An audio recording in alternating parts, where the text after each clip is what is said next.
TheWhoThatDaily.com. That's right, TheWhoThatDaily.com. Your one-stop shop for everything New Orleans Saints, New Orleans Pelicans, LSU Tigers, even the top flight boxing news. So if you're a Who That and you're looking for a place to stay up on your team, TheWhoThatDaily.com is your site. TheWhoThatDaily.com for the sport Who That in all of us.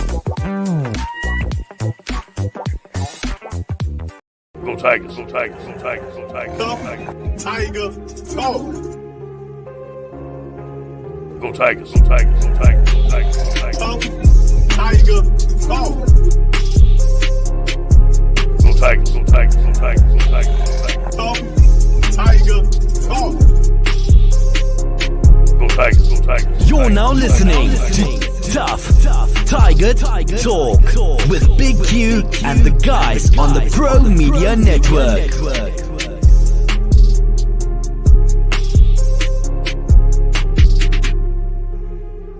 What's up, fam? Welcome to another episode of Tough Tiger Talk. We in the building. Much love to the LSU Football Tiger Nation, man. Much love indeed, man. We got another episode coming at you on Tough Tiger Talk Tuesday. We're going to run this thing, man. We're going to cover a lot of the latest news and notes and some very unpleasant news we're going to talk about today on Tough Tiger Talk. And that one, as you can see the title, Coach O directly implicated in the Derrius Guice sexual conduct case. A lot of the allegations are swirling and are moving.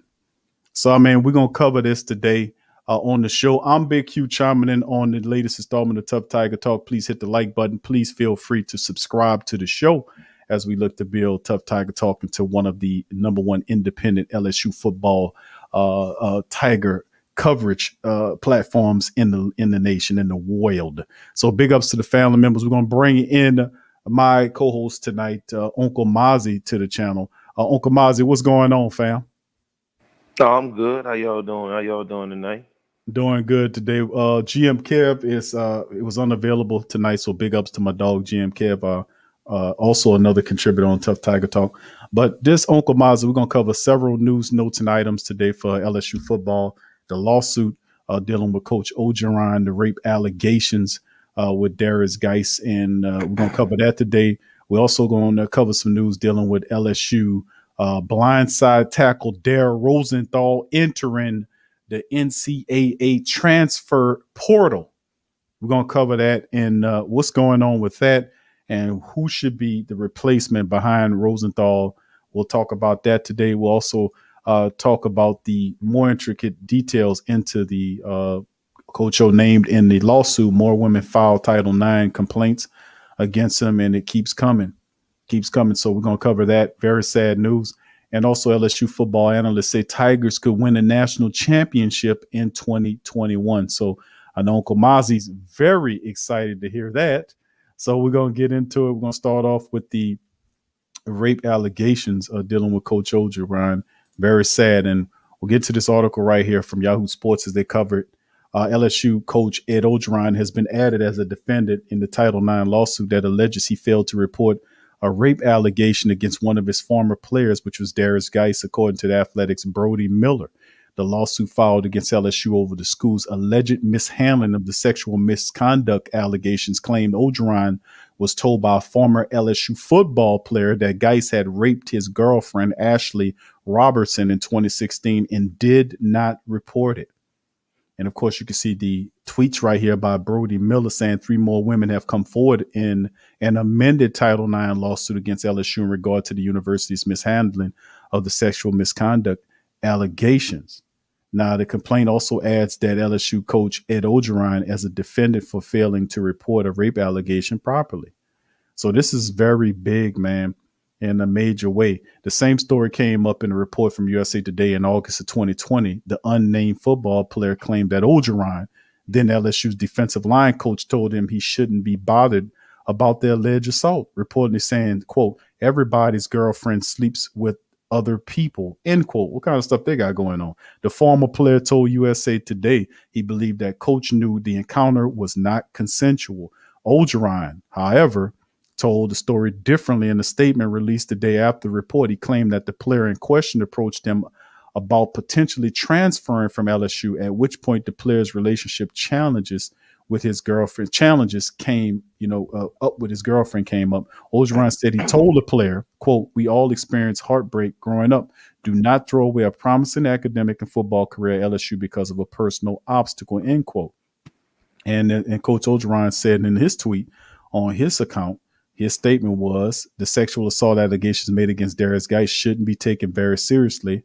Should be taken very seriously, and the alleged victim must be heard and supported. I always stand up for what is right, and without question, I have complied, and I will continue to comply with all University Title IX protocols and procedures." And of course, it goes on from there, as you can see.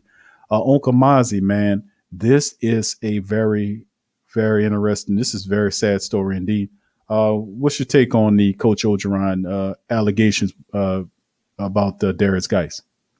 Well, I mean, it's sad if this indeed did happen. I mean, these misdemeanor charges were dropped, and it's been packaged into a civil suit. Now, the only issue that I'm having is that the boyfriend, who was an ex-football player, evidently more than likely a teammate with Guice while he was at LSU, came forward and told Orgeron, Coach O, about the allegations. So I really would like to have, which we'll never know how that conversation went, because it seems as though to me it's coming from a place of anger or resentment towards Guice. And I mean, evidently, I mean, he felt as though he couldn't do him anything directly. So he went and told his daddy, Coach, what was going on. And it sounded like a big ball of mess to me. So Coach O, being and a rather up in age, white guy. I mean, he's interested in football. He doesn't want to deal with all the other drama. And what it sounds like to me, because I've never seen one time in the early stages anyway, where the female victim came forward and said anything to anybody. It was always reported that an unnamed football player came forward and told him, because evidently it's one of these things where, he dated the girl that he thought was, pure and clean as the driven snow, and come to find out somebody else was doing the driving. So at that point, he seems got upset, and he wants to go tell Coach O, "Hey, so and so dated my girlfriend, and I'm not feeling that," and it's just one big ball of mess. So and Coach O, he doesn't want to hear all of that, man. So could it have happened like that? Yeah, but now I think we're in witch hunt mode, because he feels as though everybody's gonna burn for what his girlfriend did, and I mean, he was aggravated about it. He didn't like it, but I mean, what is your girlfriend doing at the party to even be in that position? I guess that's the ultimate question, because there's two things from the way it's reported. Either that was his girlfriend at the time, and she illicitly slept with or had some kind of an affair with Guice, or it wasn't your girlfriend at the time, and you're trying to retroactively make some kind of claim on some kind of like, "Hey, this guy slept with my girl" type thing. I don't know if you were getting clowned by it or what. So those parts of the story, I don't know. But it's all up one big ball of mess to me, And Coach O, although it was under Coach Miles's watch, Coach O will ultimately have to pay the price, because everybody else from the situation has kind of moved on. And whatever sanctions have been imposed, I think that, after the charges were dropped, that's just what the sanctions were. But this Title IX lawsuit, I mean, he's going to have to face it eventually. And, I just think that's unfortunate. Almost makes you want to say, listen, the team meeting, I don't care anything about your personal life. I don't want to know. Don't tell me, because, if it's not about football, I don't want to know. And I mean, maybe you got to have that kind of disclosure, because I mean, he don't want to start no investigations and all that, especially on Guice. I mean, come on now, you know what time it is. But I mean, that's just my thoughts on it. Not saying that she doesn't deserve her story told her day in court, but she is the one who has to tell the story. She should have been the one to come ultimately that came forward to Coach O, not a representative which is her boyfriend, because I think that he's really, really close to the situation. And I mean, there's definitely going to be something else there besides just the facts. Yeah, it's not the only allegation though against Guice. I just highlighted a portion of the article that spoke about an elderly female security worker who he claimed Guice harassed her during an event in 2017. Now, Coach O said he recalled the conversation with her on the phone with a man on her behalf, and that he was told LSU staff was handling that matter. So, I mean, there's different things swirling about around with Derrius Guice, and he ain't right, man. That's for certain. But and they're trying to. We'll see where it's all in, man. This is all very sad, man. Let's move it to the next article right here. And LSU's Derrius Rosenthal enters the NCAA transfer portal. And this is a bit of a news here because Derrius Rosenthal is the blindside tackle. So this is pretty interesting. LSU returned all 5 starters, and I was really excited about that. The fact that all of them came back for this upcoming season. Now Rosenthal's looking to leave in 2020 roster, but with a little more than a month until fall camp begins ahead of the 21 season. One of the key names is headed to the NCAA transfer portal. LSU junior left tackle Derrius Rosenthal, who was entering his 4th year with the program, entered his name into the transfer portal on Monday morning as a result of violation of team rules. Sources confirmed with 247 Sports staff. Rosenthal's name has not appeared in the transfer portal as of 2 p.m. Central Time on Monday, though it can often take multiple days for a player's name to reach the final stage of the database. Now, Rosenthal was set to be LSU starter at the left tackle spot. He occupied in games across the past couple of years. Rosenthal has been previously suspended for a violation of team rules during the 2020 season, which kept him out after the South Carolina win in late October, and didn't see him return until Arkansas game late November. Now, LSU's left tackle, which is Cam Wire, stepped in the starting role during Rosenthal's absence in 2020. He's likely the leading candidate to take over the starting spot for Rosenthal entering the transfer portal. Rosenthal had also appeared in 5 games with 3 starts during his redshirt freshman year, which came during LSU's run to 15-0 in the national championship in 2019. Rosenthal had redshirted in 2018. He's made the transition from high school defensive line signee to offensive tackle. Now, LSU has also had a handful of other tackles who could be in the mix alongside with Cam Wire, including players like Xavier Hill, Marcus Dumerville, and early enrollee Garrett Dillinger.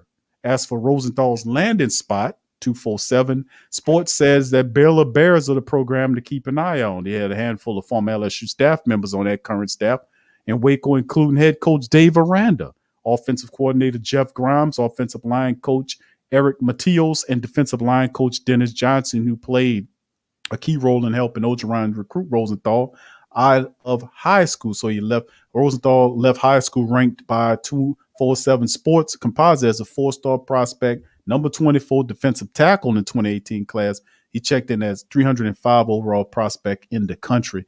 Uncle Mozzy, this is a big story as well. With him entering the transfer portal, LSU now has a gaping hole at that blindside tackle spot. What are your thoughts? Well, I mean, considering we had that same gaping hole last year for a majority of the season, it seems just that this guy just has a lot going on.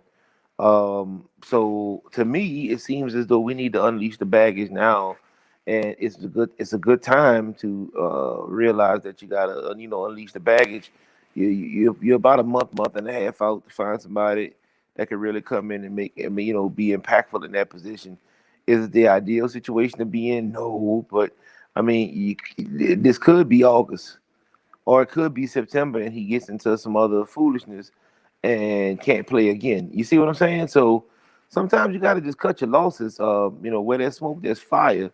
So for me, especially on the collegiate level, because it's all about passion. There's nothing that you can do.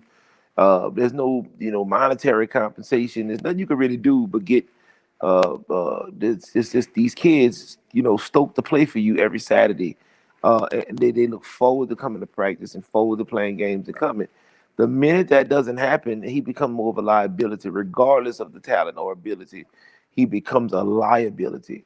So, I mean, let's cut our losses. Something to shake. I mean, you got to understand, we're still a top tier program. We still got the number 3 class, recruiting class coming in, going forward next year. So we'll always have talent. There's always the next guy waiting to see, get his opportunity or his chance.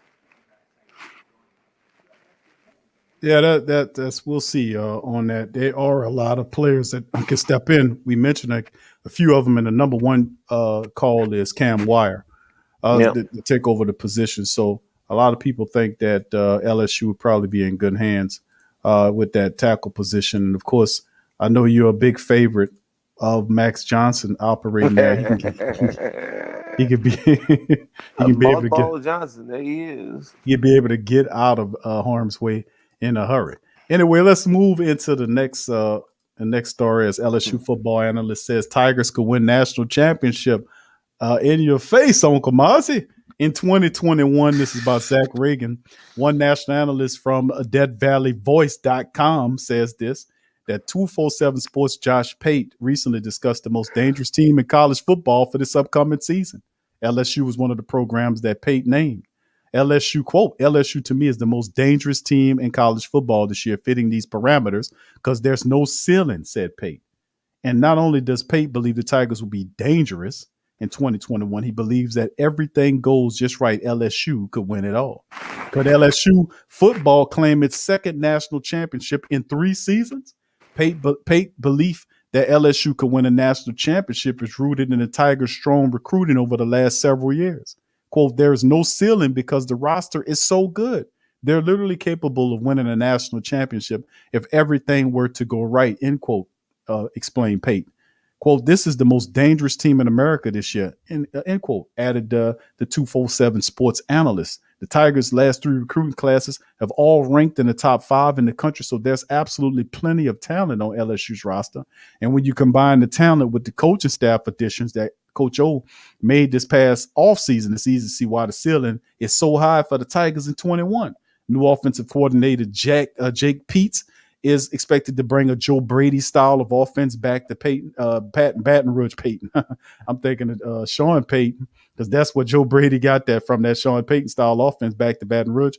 Passing game coordinator DJ Mangas, who also worked under Brady with the Carolina Panthers, will aid in Pete's efforts. LSU also have 2 quarterbacks with starting SEC experience, and Miles Brennan and Uncle Mozzy's favorite, Max Johnson, who are equally capable of leading the Tigers offense in 21.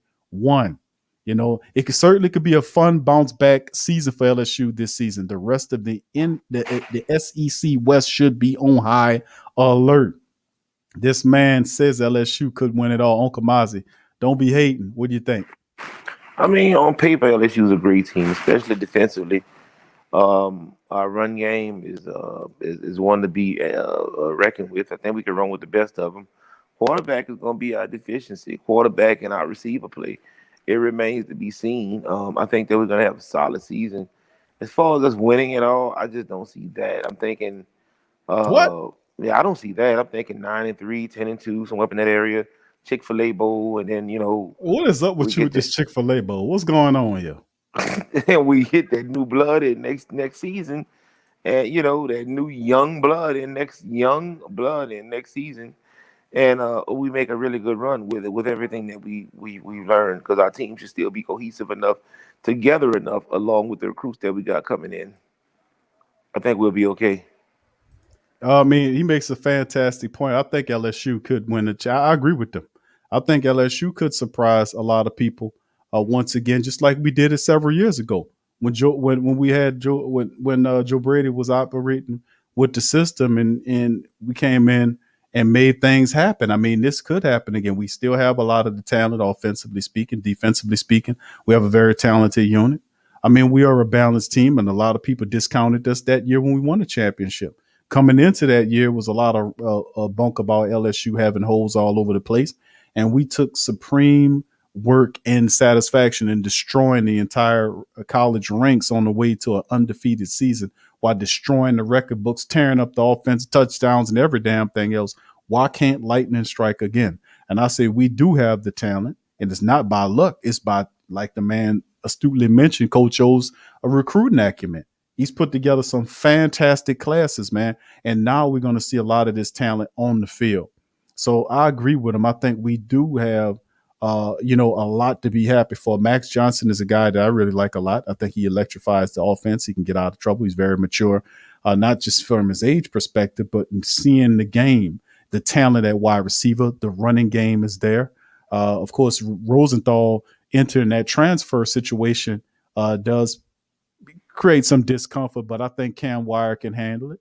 We'll have a competition there for the blindside tackle position. The defense is absolutely insane. I love the additions that they were there. The Devonta Q Strong is one of my favorite new guys coming in here. The secondary of Eli Ricks. And I mean, come on, this is ridiculous, man. The LSU team, even from a special team standpoint, is on a whole nother level, man. So I could definitely visualize LSU winning the championship, because remember, y'all recall when we destroyed the league a couple of years ago, when Joe Burrow was sitting on top of that thing, they were saying the same crap. They were disrespecting us then before we went on a run and took them apart. So, I mean, I can definitely see they didn't see us coming is what I'm saying, and they don't see us coming now. Now, comment on that, Uncle Mozzy.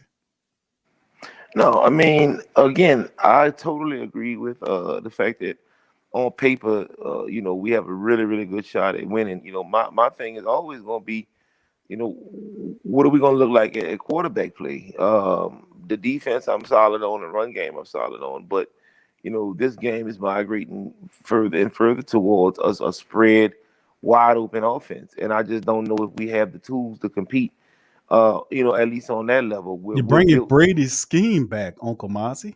Well, yeah, I mean, they're bringing Brady. Here's the thing. They're bringing Brady's scheme back, right? But yes. Listen, let me hear me out. Just because you drive the Dale Earnhardt number 3 Monte Carlo, right? Does that mean you're Dale Earnhardt Jr.? That's the question. So, yeah, they're bringing it back. But, I mean, they got to have somebody that can actually implement it. And they got to have somebody that can, that can run it. And I just don't see Max Johnson being that guy. I'm pretty sure he can pick it up. He's old enough to. But, I mean, I just don't, I don't see him being that guy. I'm sorry. So I'm thinking, 10-2, 9-3, nice Chick-fil-A, maybe an Orange Bowl. We get rid of Grandpa, and then we come back, not this season, but next season, and we take care of business. I mean, I don't know why that's so hard for you. Why are you so disagreeable to that? I just don't like the fact you keep referring to the man as Grandpa, man. I mean, but the question, what's up, Brian? Brian says, but do y'all trust the offensive coordinator? I mean, Pete's is coming in, implementing a lot of Joe Brady concepts and principles. And DJ Mangus is there to help as well. Right. They have the talent there to operate such an offense. Max Johnson would be the key there. That's the big part of it. Now, that is the elephant in the room. Yes, that is the elephant in the room. That's definitely the elephant in the room. But I do think, based on what I've seen from him and what I've been seeing from him during the offseason, I think he's up for the challenge. Now, national championship is a bit lofty, but remember, it's not just on the shoulders of Max Johnson. It's also the running game there. We have talent all over the place. And the defense is going to be there this year. So I'm telling you, they need to watch out for LSU football. I know you thinking Peach Bowl and Chick-fil-A is what I'm thinking. Chick-fil-A Bowl and all this kind of stuff. Nah, man, I'm looking for a national championship out of LSU. They didn't see us coming that year when we won that championship, and they won't see us this time around either. What's up, Marco? Good to see Marco out there, true Louisiana. Brian, what's happening, brother Damien? As well, good to see you out there. As well, Adrian, big ups to you, baby. Much love to you. All right, and Brian says he's only 19, Uncle Mozzy.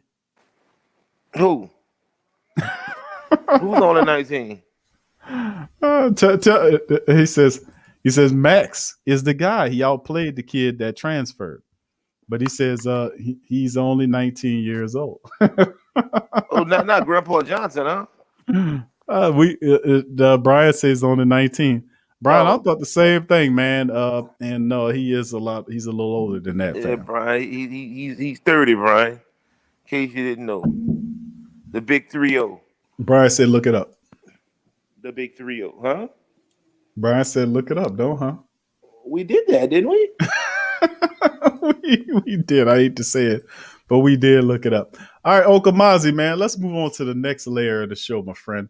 Let's get into some of the recruit news, man. I know you had some stuff you want to talk about dealing with the recruit news. You want to go over a couple of names. I know we were talking about the former LSU defensive tackle commit plans to officially visit the Gators. I know you want to talk about that. How about 4-star linebacker Demario Tolan includes LSU in his top 5 schools? What other news, along with that you want to talk about?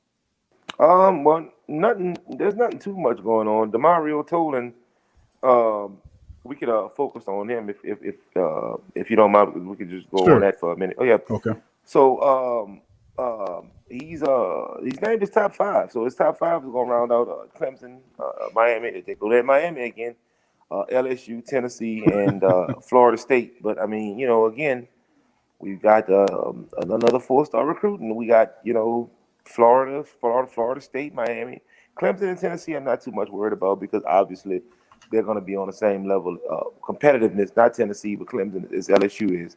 Tennessee, that would have to be just a situation where he just feels as though he can go in and just be completely dominant once he got there. Otherwise, I couldn't see him going to Tennessee. But I could totally see him going to Florida State, and ACC-based Florida State or Big East Miami. Going there being a man, and I mean, you already know what we talked about with that as far as that Miami life is concerned. It's kind of just a wave right now. So, he'll have to overcome that. And I mean, if he can overcome that, I mean, we'll be good to go. Obviously, this lawsuit going on with Coach O, and will shroud, it's going to shroud LSU kind of all season long. That's not going to help the situation. But I mean, hopefully Coach O can get in his head and try to lure him or woo him back towards our general direction, and we can take it from there because I mean, that's what he's known for doing. So I mean, we just got to see it, and we'll take it from there. So, what's your thoughts on it? Well, I mean, that's definitely a part of it. That kind of sours anything when something like that's hovering over the coaching staff because. It'll be difficult, but like you said, man, we have to win, man. I think that's the biggest part of the whole situation is we win. If we win, that'll help take care of itself. And I think we'll draw a lot of the great talent here. But like we're saying, the last few recruiting classes that we have been pretty special. We've gotten a lot of really talented players through that. And I, if anything, you got to respect the fact that Coach O is a excellent recruiter. And he is going to put people together here, bring a team together here. And that's how he was able to put that national championship together. That was all Coach O on that. So they could talk all that mess all they want. But Coach O, if anything, he knows how to put teams together in terms of scouting goes. But look, as I'm looking, I went and looked up Max Johnson on Kamazi. Let me share that on screen with the family members right quick. And let's see. And let me show you something on Kamazi. You hating on Max, but you might be surprised to know that Max Johnson, is might not be old as you think right there. As you can see right here, I got it on screen. You see that, and you can scroll down here, and you can see right here. It says right here that Mr. Max Johnson is 19 years old, sir. Born July the 25th, 2001. I mean, hey, we need to really get the right reports on that one because we got like 15, 16 conflicting reports on Max Johnson. Thank you, Brian. Brian says he's 19. He's born in July the 25th, 2001. He's 19 years old. Hey, I mean, you see it on screen, right, on Kamazi? Are you looking at it on screen? It's on screen. I hear what you're saying. I'm looking at it on screen. I mean, I don't have a. Thank you, Brian. I don't have a separate way to look it up right now. But I mean, we both know what we saw. So I don't know if it's recorded. It's recorded. Yeah, it's recorded. I don't know if it was just propaganda or what, but I mean, I definitely see what you got going on. So how, you gonna apologize for calling them old? And no, I'm not apologizing for anything just yet because we got to get clear cut and concise confirmation on that because we got conflicting reports. That's two separate conflicting reports on the age of Max Johnson. Well, the only thing you have to do is go. We can take I the mean, time. we did that. We We can Googled take. it. Well, we can take the time right now where you use your smartphone to look up and see if you can find for yourself how old he is. How would that sound? We'll take a few minutes while you look. How's that sound?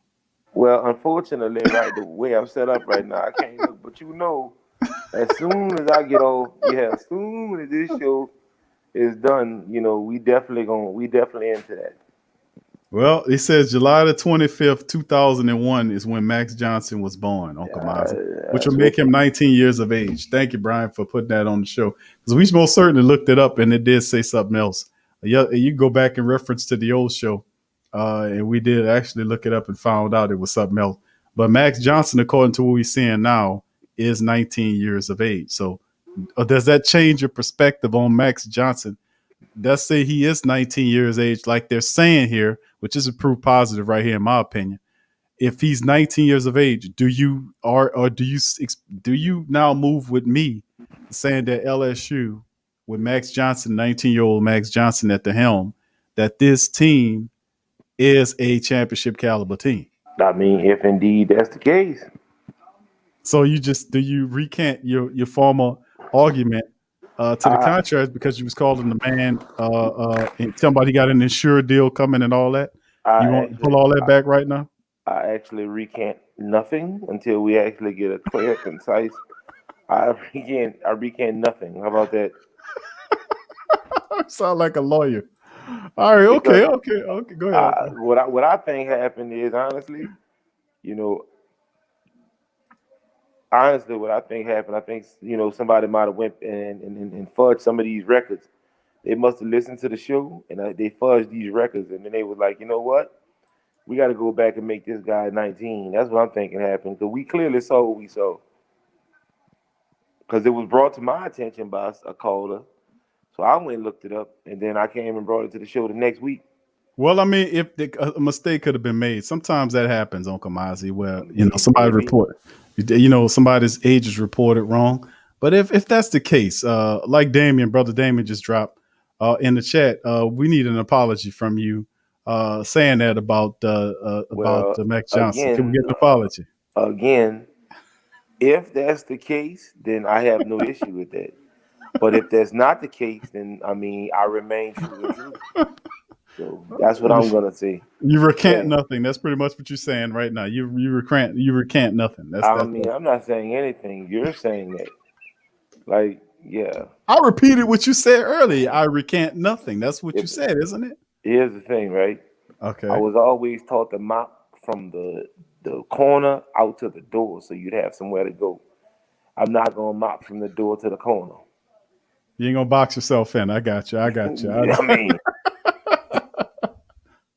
All right, I got you. You mopping from the corner. You damn sure doing some mopping and some tap dancing along with that damn mop. All right, so listen, that'll do it for the show today, family. I'd like to thank y'all for tuning in. Brian, you're a politician. That would definitely define the damn politician.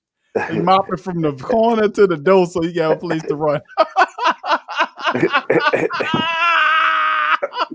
That's the definition of a politician. Oh, he mopping from the corner to the door and tap dancing his ass off while he doing it. And a lot of splaining in between. All right, so big ups to the family, man. Thank y'all for joining us for this episode of Tough Tiger Talk, man. We'll be back. We're gonna probably change up the days on Tough Tiger Talk Tuesday. Well, actually, we probably keep, we gonna tamper with it, kind of ticker with it a little bit more. Other contribute. GM Kev have issues on Tuesday, so we'll probably do a little something different. We'll let you know. But please hit the like button. Please subscribe as we keep moving forward, getting closer and closer to the college football season, man. I can't wait, man, for LSU to put some pain on these people so they can stop talking reckless about us, man. But anyway, that'll do it for the show. Thank y'all for chiming in. Uncle Mozzy, you want to have a last thought before you got the floor for the last time before we depart, brother? I'm fine. We can depart. Yeah, that's fine. I got a couple things I got to take care of right now. Yeah, you got to go mop. I got you. So with that being said,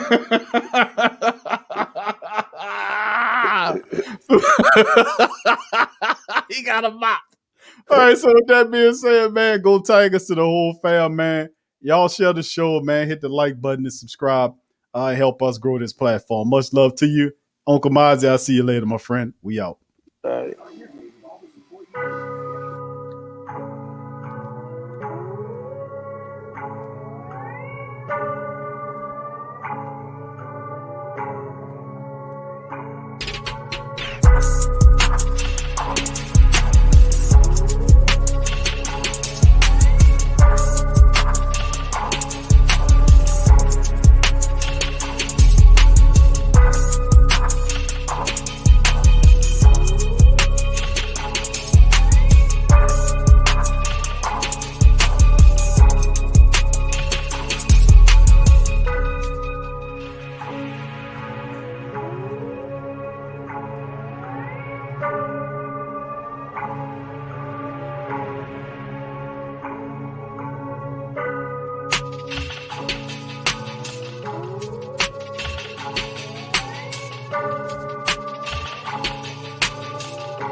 TheWhoThatDaily.com. That's right, TheWhoThatDaily.com. Your one-stop shop for everything New Orleans Saints, New Orleans Pelicans, LSU Tigers, even the top flight boxing news. So if you're a Who That and you're looking for a place to stay up on your team, TheWhoThatDaily.com is your site. TheWhoThatDaily.com for the sport Who That in all of us.